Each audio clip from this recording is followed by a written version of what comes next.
Chess YouTube, someday I will leave Anna Cramling herself completely speechless, with my chess skills, of course. But for today, it is Magnus Carlsen's turn. In this video, Magnus Carlsen himself, the GOAT, he leaves Anna Cramling completely speechless with an absolutely savage attacking game in the Catalan Opening as white.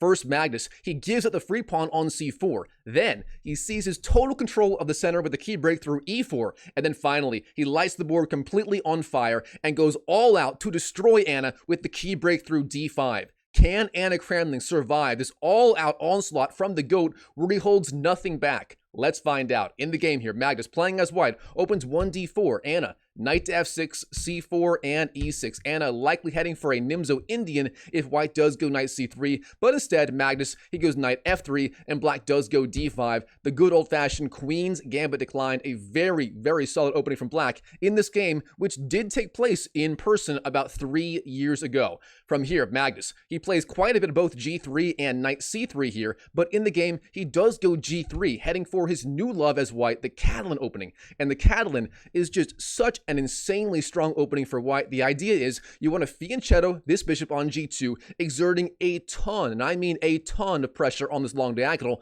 especially if black ever takes that pawn on the c4 square. From there, white castles and tries to regain this pawn with a big advantage. Now, which line will Anna go for in response to hold off the GOAT and his new love, the Catalan Opening? Well, she begins bishop b4 check, flying out with the bishop and attacking the white king. Now, the white king is under attack. White has 3 ways to block the attack: knight c3, knight d2, and bishop d2. Bishop d2 is by far the main line here. It is thought to be the strongest move for white, but instead, Magnus playing a move that Praggnanandhaa, Arjun Erigaisi, and Gukesh have popularized for white, and that is the move knight to c3. This move right here is some sort of weird hybrid between the Nimzo Indian defense and the Catalan Opening. And by the way, this move right here, or sorry, this opening rather, is the same opening Magnus used versus Hans Niemann in their infamous 2022 Sinquefield Cup tournament, the same one where he accused Hans Niemann of cheating. So Magnus here is very, very familiar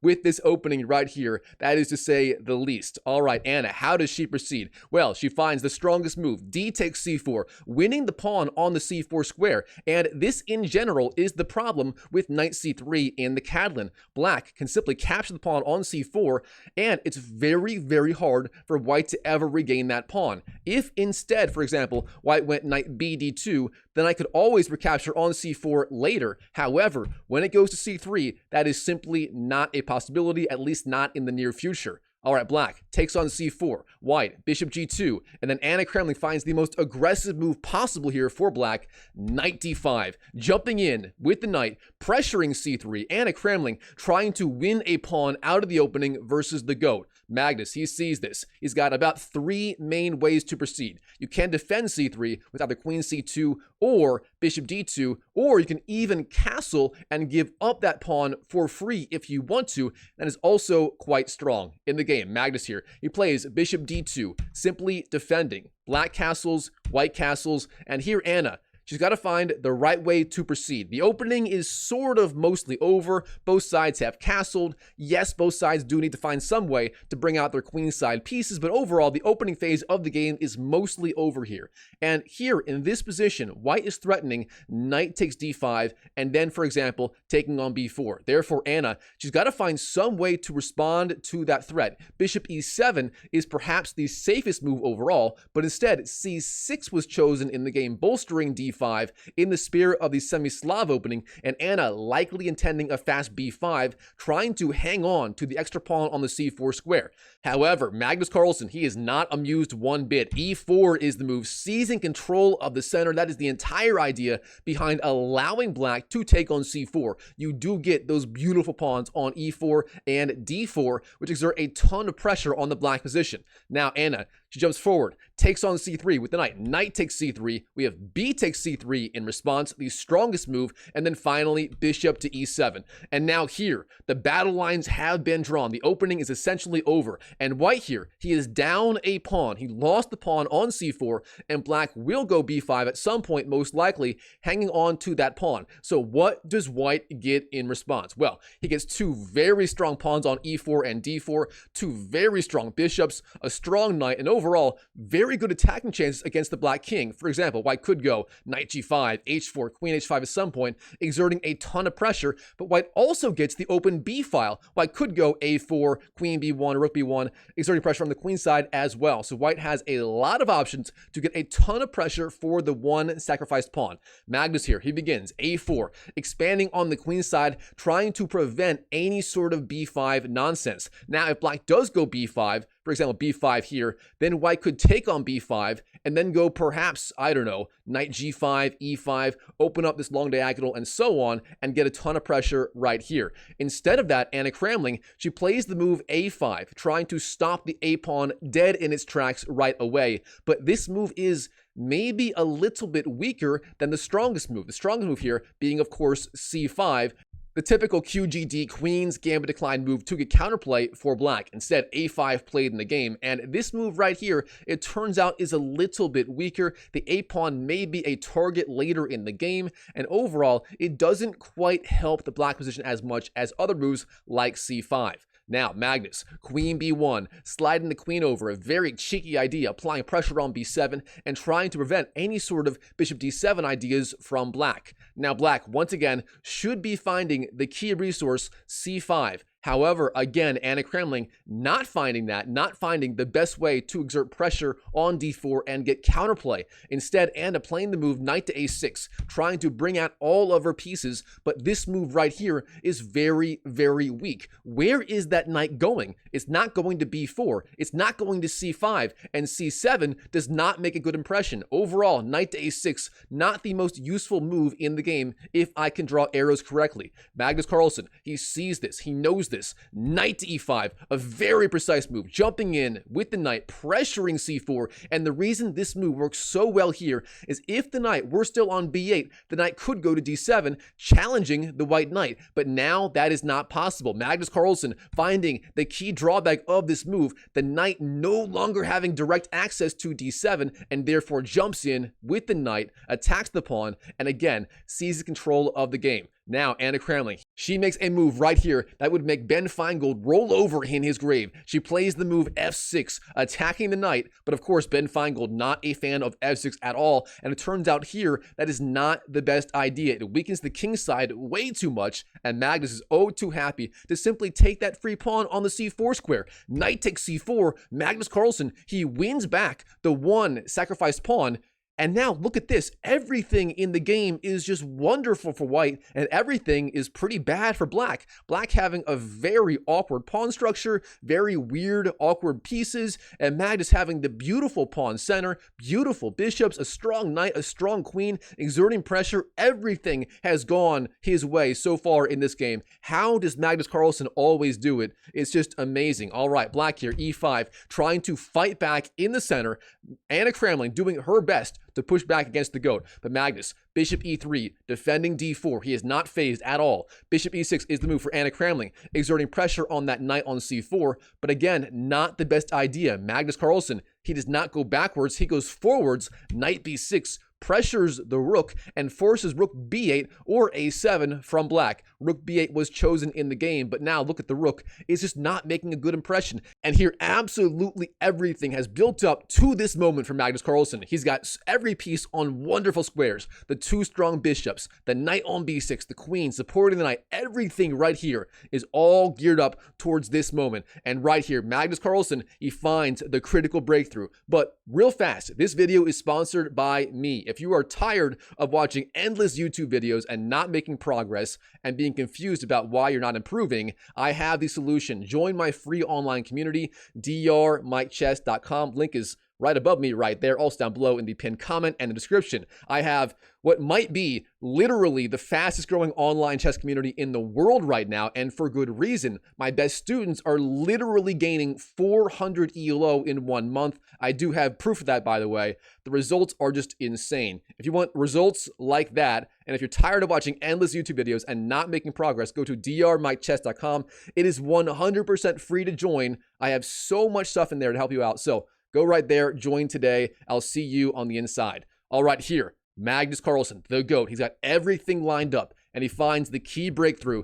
D5. Here we go. Magnus Carlsen finding the critical pawn break, and the pawn is supported 3 times by the knight, the pawn, and the bishop, and therefore black cannot take endlessly. He would lose material. Here, black takes on D5 once. White takes back, and again, taking with the bishop is not an option, as that would lose a piece on the spot. Therefore, black here, she goes back, bishop to f7, Anna Cramling is on the ropes. Magnus, rook d1, slides the rook over, threatening ideas like d6 later in the game. Anna Cramling, she sees this, she blockades with the bishop. Bishop d6, Anna Cramling understanding her basic chess principles. The pass pawn on d5 must be blockaded, ideally by a knight. That is not possible, therefore, the bishop is the next best piece. But Magnus, he's not done. Knight c4, attacking the blockader, putting pressure on that weak bishop on d6. If that bishop falls, this piece right here will be a bona fide diva, a bona fide monster in this game. All right, black. Knight c5,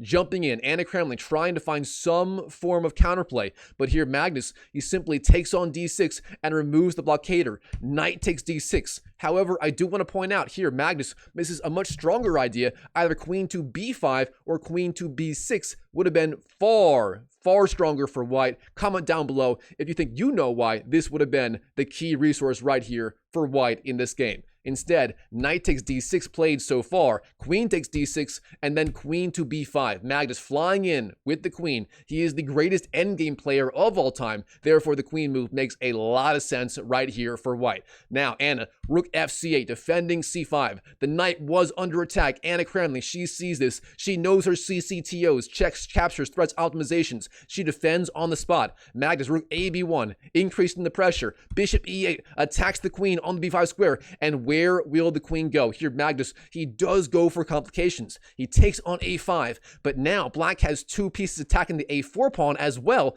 and black takes back on a4. Knight takes a4. Anna Cramling doing everything she can to survive in this game versus the GOAT. All right, Magnus, rook dc1, slides the rook over, defends c3, and supports the idea of c4 and c5, marching that pawn down the board. Black, in response, b6, pushes that queen back. Queen b4, and the queens do come off the board. Queen takes, and then c takes b4. Now, we do have an endgame right here. Magnus, of course, is a huge endgame expert. However, Anna Cramling, to her credit, she has fought back from a terrible point in the middle game and achieved almost an equal endgame right here. White does have those 2 Bs and a very strong pawn on d5. However, overall, his pawn structure is not as good as black's. Black has those 2 pawn islands versus the 3 pawn islands of white, and therefore black certainly has her chances in this game. All right, Anna Cramling, knight c3, a very active move, jumping in with the pony, pressuring the rook on the b1 square. Rook b2 is the move for Magnus, but now there's some pressure on this rook on c1. There could be some tactical ideas later in the game. Hint, hint, wink, wink. Now, in this position, Anna Cramling, she's got to find the right follow-up. One wrong move for black here could be absolutely fatal in this game. And unfortunately, Anna, she misses the idea. She plays the move bishop to a4, trying to pressure on this diagonal. But this move right here is a massive mistake. Anna threatening knight d1. It looks very logical, forking the bishop and the rook. However, here, Magnus Carlsen has a beautiful tactical shot that effectively wins the game on the spot if he can find it. And here's your one hint. Magnus in the game, he didn't see it. He plays the move here, h4, a typical Magnus Carlsen move, channeling pure alpha zero energy. However, he misses the idea. If you think you know the idea right here for white, comment down below. Comment the entire sequence of ideas and moves. This one is truly mind-bending. I mean, if you can find this move right here, you may have what it takes to leave Anna Cramling completely speechless with your chess skills, of course. All right, here, Magnus, he did not find the best move. Comment down below again if you found it. Instead, h4 played in the game. Anna Cramling, again, she misses the idea from Magnus. She plays the move e4, advancing in the center. Once again, Magnus has the opportunity to win the game on the spot with the beautiful idea. He doesn't find it. Again, comment down below if you think you found it. Instead, bishop to f4 played in the game, pressuring the weak rook on b8. The rook has to go somewhere. And here, Anna, again, she misses the right idea. She plays the move, rook to a8, sliding over, sliding out of the way of the attack. And Magnus Carlsen, he gets one last chance to play the beautiful idea. Instead of that, the key move for Anna was knight takes d5. with the discovered attack on the rook on the c1 square. If Magnus takes on b8, Anna takes on the c1 square, and Anna is cooking in this game. Instead of that, in the game, rook to a8 was chosen, and here Magnus once again has one last chance to play the critical idea.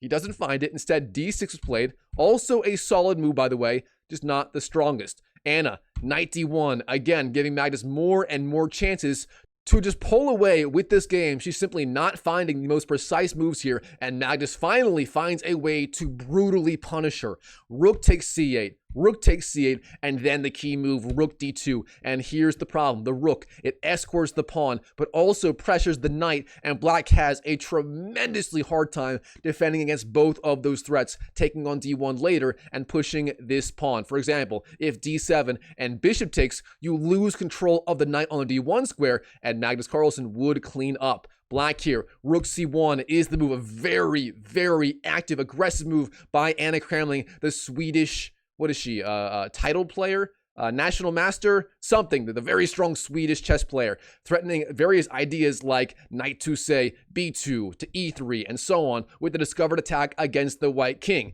Now, king to h2, Magnus, he sees the threat and steps out of the way of any kind of nonsense on the first rank. King to h2 played in the game, and now Anna, bishop d7. She's closing in on her prey, trying to restrict the white king off h3 and also blockading the d7 square, stopping d7 ideas from white. Now here, Magnus, he sees the free pawn. He wins the free pawn. Bishop takes e4. Things are not looking good for Anna. Anna being down the pawn, down the bishop pair, and having overall the slightly worse placed pieces. All right, now Anna, f5 is the move, trying to pressure the white bishop, but this move simply gives white the free chance to go into d5 with the bishop, attack the king, and get a brutal attack against the black king despite being in the endgame. Magnus here, he sees this. Bishop d5, hits the king, king to f8, bishop g5. Magnus Carlsen closing in on his prey. His prey is named Anna Cramling, and things are not looking good for her. Here, Anna, she's in quite a bit of trouble. She has to find the right move to survive. What is the right move? If you think you see the right move to at least have a fighting chance right here, comment down below.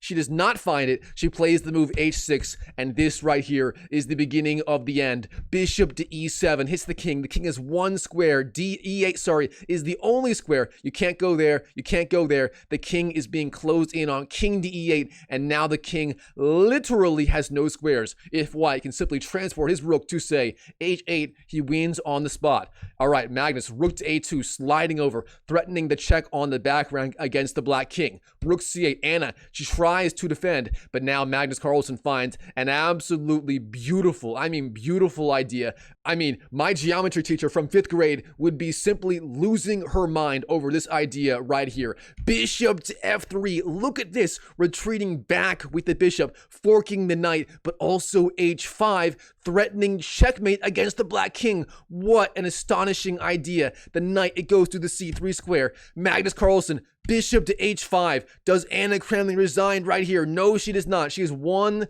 last trick up her sleeve. She goes g6. And here, Magnus Carlsen, he takes on g6, delivering one of the most beautiful bishop checkmates you will ever see. Those two Bs smothering the white king. Every single square is covered. And in this position, it is safe to say, Magnus Carlsen left Anna Cramling completely speechless with his chess skills. Of course. Wow, what a game between Magnus Carlsen and Anna Cramling in this crazy game from 2022. All right, Chess YouTube, hope you enjoyed the video. If you did, please show me some love.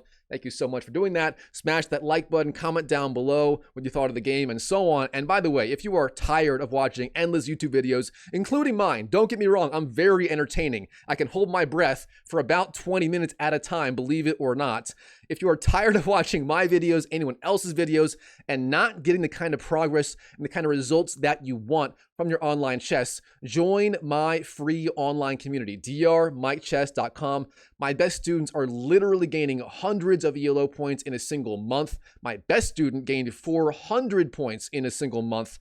Really absurd results, from 1,100 to 1,500 ELO, actually beyond that, in a single month. I mean, you can't make this stuff up. Absolutely insane stuff. If you want results like that, join my free community. I have so many ways to help you. I'll answer your questions, analyze your games, give you free group coaching calls, give you free opening courses, give you free general improvement courses.